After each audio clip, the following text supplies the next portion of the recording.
Ante la variedad de violencias machistas, ya sea un asesinato por violencia de género o una agresión sexual, por ejemplo, siempre hay alguien que saca a colación eso de la solución está en la educación, hace falta más educación. Ya sabéis que todo en la vida se soluciona de esta manera. Y cuando se dice eso, normalmente se está mirando al sistema educativo y a las familias. Pero claro, detrás de este aforismo, de esto de que la solución está en la educación, lo que tenemos es una confusión en los términos y es importante que la tengamos muy clara. Entonces, vamos a ir a los básicos, vamos a tirar de la Real Academia Española y vamos a ver la definición de ambas palabras que tienen las dos diversas acepciones. En el caso de educación nos interesan estas dos. La segunda, crianza, enseñanza y doctrina que se da a los niños y a los jóvenes, y la tercera, que es instrucción por medio de la acción docente. Si nos fijamos, de lo que habla la RAE en este caso, es de un acto consciente, relativamente planificado, pero con un objetivo concreto que es transmitir conocimientos y valores. Y en él, puesto que es un acto consciente, ambas partes tienen cierta capacidad de acción.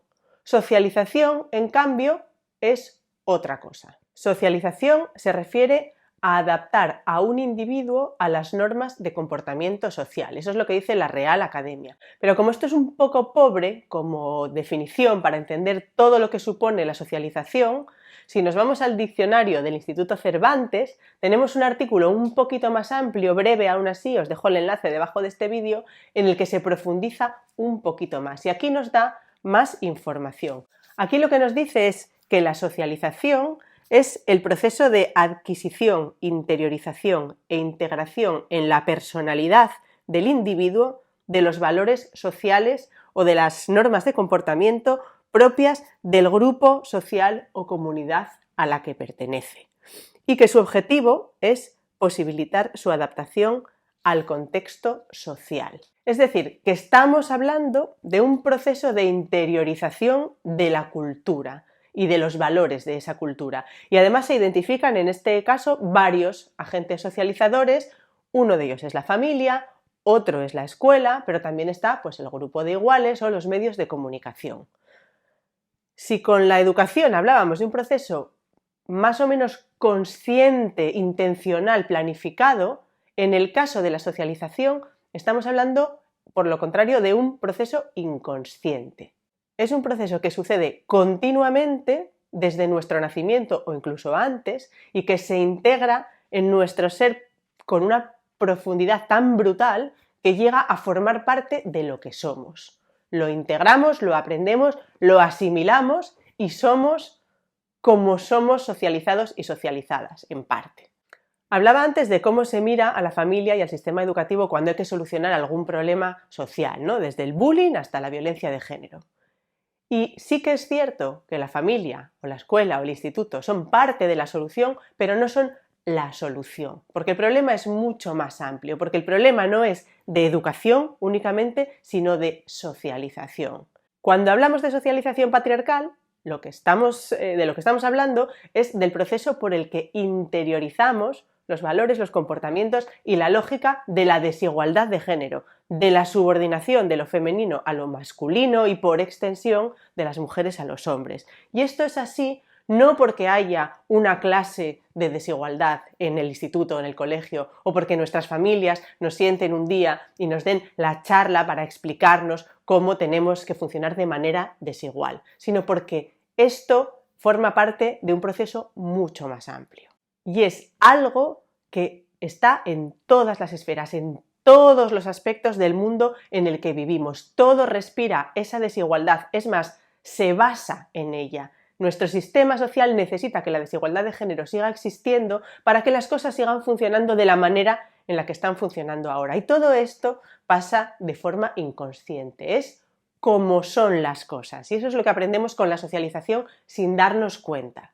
Por eso, desde la coeducación y desde el feminismo en general, una de las estrategias más importantes que utilizamos es hacer consciente lo inconsciente, hacer visible lo invisible. Yo siempre lo digo, señalar, mostrar cómo funciona la socialización, cuáles son sus efectos. Y esa es la única manera en la que vamos a poder empezar a desaprender esas creencias y poder construir otras nuevas distintas. Sobre todo porque si no ves los mecanismos que generan un problema, malamente lo vas a poder solucionar, y esto es de primero de solucionar cosas, ya lo sabemos todo el mundo. Claro, ¿qué es lo que pasa? Que las coeducadoras somos muy pocas y que mientras hacemos nuestro trabajo contra viento y marea de coeducar, la socialización, que es el mundo, sigue su curso. Entonces es imposible acabar con la desigualdad solo desde la coeducación. Es imposible acabar con la violencia de género y con las agresiones machistas solo desde la educación, ni de la familia ni de la escuela. Eso es parte del trabajo, pero es algo, y por eso insistimos constantemente también las feministas, que afecta a toda la sociedad. El día en que la manera de funcionar de la sociedad no presuponga la desigualdad, entonces ya podemos hablar de que tenemos el problema resuelto o de que se trata de un caso puntual. Pero mientras tanto, todavía nos queda mucha trabajera. Claro, para implicar a la sociedad, lo primero que tiene que hacer la sociedad, que tiene que hacer todo el mundo, es aprender a mirar de forma diferente y empezar a entender cómo se genera el problema de la desigualdad. Y todo eso lleva mucho tiempo, pero afortunadamente está en los libros y está en Internet. Entonces, si alguien se anima a empezar hoy, pues os invito a que veáis mi webinar, que es gratis, el de las 4 cosas que hay que saber sobre feminismo, y con eso ya vas en moto, que os voy a dejar el enlace aquí debajo del vídeo, y a partir de ahí, en el webinar vais a poder ver los puntos clave en los que tenemos que fijarnos, y a partir de ahí ya se puede seguir, pero tenemos que ponernos con un poco de ganas todo el mundo, y es algo que tenemos que hacer como proyecto social, no es algo que podamos solucionar 4 gatas o que podamos solucionar desde la familia o que podamos solucionar desde el sistema educativo.